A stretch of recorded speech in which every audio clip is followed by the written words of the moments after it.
Hello everyone, welcome back to my channel. मी पूनमच्या नवीन ब्लॉगमध्ये तुमचं सगळ्यांचं खूप खूप स्वागत करते. आज नवरात्रीचा दुसरा दिवस आहे आणि आजचा रंग हिरवा आहे.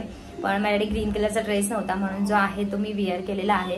आणि इव्हिनिंगला मी घरी जाते, जेव्हा आम्ही गरबा खेळायला जातो तर तेव्हा मी ग्रीन कलरची साडी वेअर करणारच आहे. आणि एका मंदिरात सुद्धा जाणार आहे तर ते पण मी तुम्हाला तुमच्यासोबत शेअर करेन. मी आत्ताच अगस्त्यला ना स्कूलमधून घेऊन आले आणि ऑक्टोबर हीट जी चालू झालेली आहे ना ती खूप बेकार आहे. एवढा त्रास होतोय ना बाहेरून येताना. आणि अगस्त्यचं स्कूल टायमिंग पण असं की 12 वाजता सुटते, त्याच्यामुळे खूप त्रास होतो. आल्याला पहिला ज्यूस केला आणि त्याला दिला आणि म्हटलं तर जेवायला काय करायचं, तर एवढं ऊन आहे ना तर त्याच्यामुळे खरं सांगायचं तर नाही जेवायची इच्छाच होत नाही. असं वाटतं काय थंडगार प्यावं, पण म्हटलं की ह्यांना तर जेवण करावं लागतं, मग त्यांच्यासाठी कुकर लावलाय. आणि मला असं वाटलं की चला थालीपीठ खावेल म्हणून मी थोडंसं थालीपीठचं पीठ भिजवून घेतलेलं आहे. तर ह्याच्यामध्ये मी घरातले जे पीठ होते ते सगळे मी ऍड केलेले आहेत. काय असं वेगळं भाजणी वगैरे आणलेली नाहीये. तर त्याच्यामध्ये मी ज्वारीचं नाचणीचं पीठ घेतलेलं आहे, जे माझ्याकडे असतं भाकरीसाठी. ते थोडंसं बेसन टाकलंय आणि तांदळाचं पीठ घेतलंय, कांदा घेतलाय. त्याच्यानंतर मी ह्याच्यामध्ये हळद टाकले, कोथिंबीर टाकले, लाल तिखट टाकलंय. तिखट आवडीप्रमाणे, मला कमी तिखट लागतं म्हणून मी तसं कमी तिखटच टाकलेलं आहे. आणि आता हे थोडं एक 10-15 मिनिटं रेस्ट करत ठेवते. आणि बाहेरून आली तर त्याच्यामुळे ना खूप इरिटेटिंग झालेलं आहे उन्हातून आल्यामुळे. तर आता थोड्या अगस्त्यसोबत बसते आणि नंतर त्याच्यानंतर बनवून घेईन. आणि बाकी तर तुम्हाला माझे व्लॉग्स आता 9 दिवसाचे बघायला भेटतील. आमच्या गावात सगळेजण खूप मजा करतात, गरबा खेळतात सगळेच जण आणि सगळे हौशी आहेत. खरं तर सगळ्यांना खूप आवडतं. म्हटलं बाहेर जाण्यापेक्षा आपले मुलं आपल्या इथेच खेळलेलं चांगलं आहे. तर मग आम्ही गावातच गरबा मागच्या वर्षीपासून करतोय. तर चला आता हे सगळं झाल्यानंतर मग तुमच्याशी बोलते. थालीपीठ बनवायला घेतले, कुकर तोपर्यंत गार होईल, त्याच्यानंतर मग डाळीला फोडणी करेन. आणि भाजी तर ना काल कारल्याचं भरीत केलेलं त्यातलं होतं थोडंसं, तर त्यांना आवडतं. तर मग भाजी नाही वेगळी बनवणार आहे, ती आहे थोडीशी, ती त्यांचं होईल त्याच्यामध्ये. आता मी असं पातळचं डो घेतलेला आणि एक नॅपकिन पूर्ण ओला करून घेतले आणि त्याच्यावरती असं थालीपीठ ना हाताने थापून घेतलेलं आहे. तवा गरम झाल्यावरती असा नॅपकिन उलटा केला आणि मग थालीपीठ त्याला व्यवस्थित पॅनला चिकटलं आणि असे थोडेसे होल करून घेतले, म्हणजे ते फुगत नाही. असं थालीपीठ एकदम छान होतं. आणि थोडंसं ना मी तूप वापरलं आहे, तुम्ही तेलसुद्धा वापरू शकता. आणि दोन्ही साईडने आता छान असं खरपूस भाजून घेणार आहे. झाकण काढून घेतलं आणि वरून थोडंसं तेल लावलं आणि पुन्हा एकदा असं उलटं पालटं करून घेतलं, म्हणजे छान आपलं दोन्ही साईडने थालीपीठ असं छान खरपूस होतं. म्हणजे सोपं आहे, काय पीठ वगैरे बनवायची गरज नाही आहे, झटपट असं मस्त आपलं थालीपीठ तयार होतं. हे बघा आपलं आता मस्त असं कुरकुरीत क्रिस्पी असं थालीपीठ तयार होत आहे. तर हे आता मी अजून दोन होतील छोटे छोटे, तर थोडंसंच पीठ आहे, 2 होतील छोटे छोटे, तर ते थालीपीठ बनवून घेते. त्याच्यानंतर मग जेवण वगैरे घेईन आणि मग अगस्त्यला सुद्धा भरवायचं असतं, त्याच्यामध्ये 1-1.5 तास मला असंच जाईल त्याच्या पुढे मागे करताना. आणि भांडी आहे सकाळची पण थोडीशी राहिलेली आहेत माझी, तर ते सगळं आवरून घेईन. हे आले की ह्यांना जेवण वगैरे देईन, मग त्याच्यानंतर आपण बोलूयात. घरातलं सगळं आवरलं आणि आता आम्ही गावात जायला निघालोय. आज ग्रीन कलर आहे, तो साडी वेअर केले आणि पाण्याची बॉटल घेतलेली आहे सोबत, कारण नाचल्यानंतर थोडं दम लागतं, मग फिल्टरचं पाणी पण लागतं आणि मग अगस्त्यला पण मग त्रास होतो त्या पाण्याने बाकी प्यायला की. तर समोर पाणी घेतलेलं आहे आणि आता आम्ही निघालोय. चला बाय. हे आमचं गावातलं मंदिर आहे भवानी आईचं, तर तिथेच मला ओटी भरायची होती. तर म्हटलं आज भरून घेते, कारण मग परत असं एक दिवस जातात आणि मग उशीर होतो प्रत्येक गोष्टीला. तर मग आता आईची ओटी भरून घेते, त्याच्यानंतर मग गरबा आहेच, मग आम्ही तिथे जाणार आहोत.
माझ्या लेकाने आणलंय हो वंचा पण आणि माझा